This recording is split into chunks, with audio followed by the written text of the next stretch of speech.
Hello and welcome back to 30 Days to Learn Photoshop. This is day 16, the Shape and Custom Shape Tools. In today's lesson we're going to look at how to use the Shapes and Custom Shapes tool, and we're also going to learn how to install and use custom shape sets. So let's go ahead and switch to Photoshop and we'll consider the shape tools now. So we're going to create a new document. It's going to be a web size, it's going to be 1024 by 768, that's all fine. Let's put it to 16-bit for argument's sake. And we're going to show you the custom shape tool. It's selected by pressing U, and there are 6 different options here. We've got a rectangle tool, a rounded rectangle tool, an ellipse tool, a polygon tool, a line tool, and a custom shape tool. All got varying degrees of options and changes we can make. So let's start with arguably the simplest. This is the rectangle tool. We can create rectangles with it just by clicking and dragging. It will create it in our foreground colour, or i.e. the colour we've set up here, and it creates each new shape as a new layer, as you can see down there. So that's the rectangle tool. Now here you've got some additional options for the rectangle tools. In fact, pretty much all of these tools. We can create a square, so rather than having to, if we just go back to normal mode, unconstrained, if we shift and click here, we can make a square. However, if you wanted to make a series of squares and you didn't want to have to press shift every time, you could literally just set this to square mode. So it's a mode for squares. And you can also add a fixed size.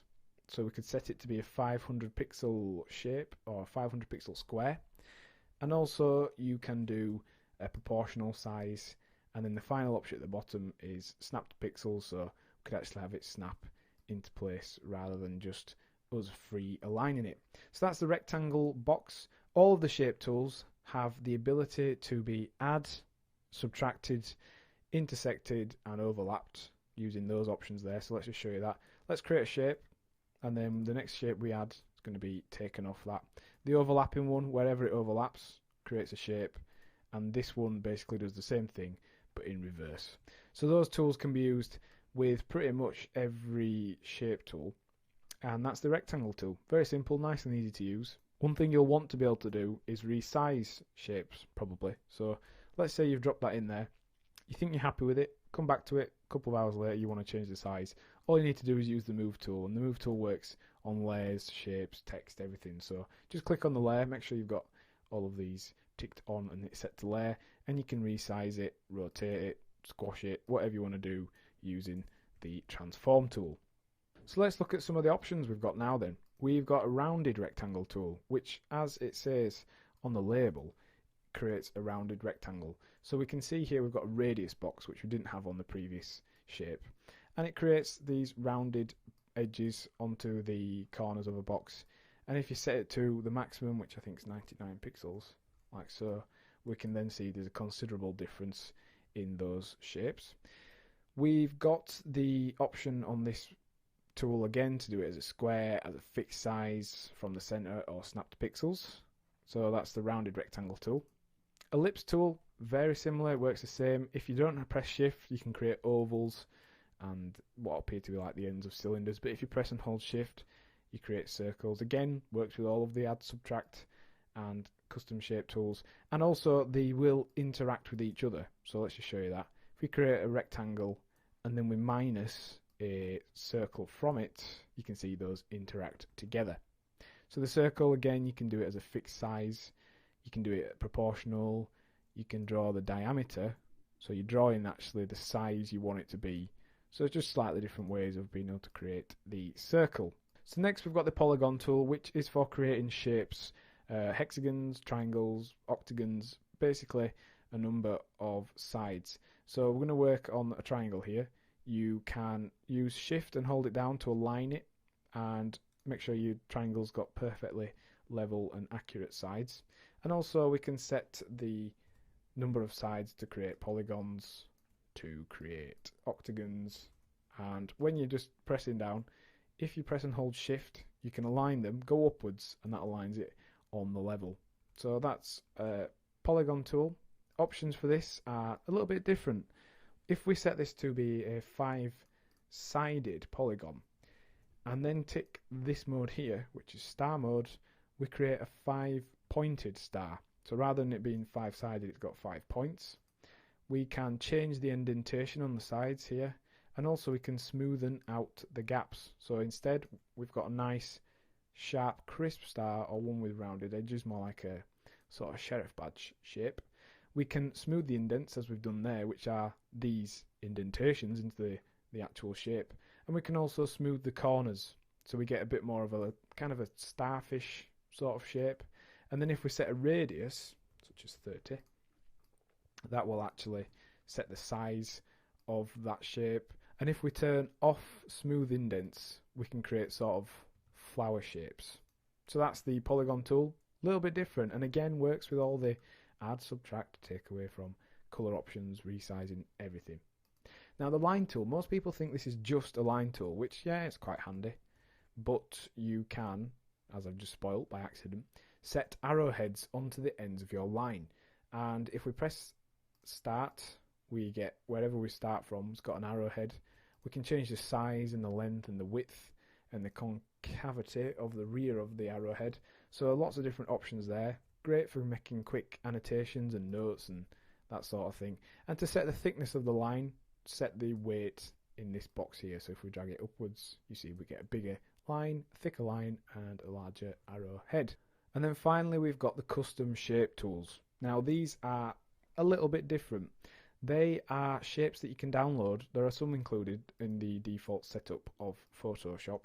So let's just show you those. And they have kind of basically icons or symbols that are pre-made that you can then drop into your designs and work. For example, if you were creating a map, you could drop this pin on to show I highlight an area or a location. That's all completely changeable. You can change the colours just like any of the custom shapes, and likewise you can use it along with other shapes. So if we had that shape there, let's just delete that, drag this across, go back to our custom shape tool, we can subtract our new shape from this shape here. And in order to select a previous shape that you've then clicked off, go into the path selection tool, which is selected by pressing A, click on the shape, and you get these slightly different transformation controls. That's the normal transformation control. If you click on it with the direct path selection tool, it actually just has 4 at each corner. And then we can use the subtraction, and we can remove a pin size from that. If you didn't quite get it right, click on it, and you can actually drag it within that shape or extend it. We can change the colour, we can change the kind of cutting path of it and all kinds of stuff. So completely editable even after you've made them, which is really, really handy. And you can actually add more of these on, which we're going to show you how to do now. You can purchase them on the internet. You can also find them from some websites for free. There's all kinds of icons and symbols available. Let's just show you where we purchased ours from. We got ours from Graphic River, which is a fantastic website, especially for extending Photoshop with their add-ons category. And this is a grunge frame set. So somebody's actually taken the time to create grunge frames as shapes in Photoshop so that we don't have to. And we're going to show you what we can use these for now.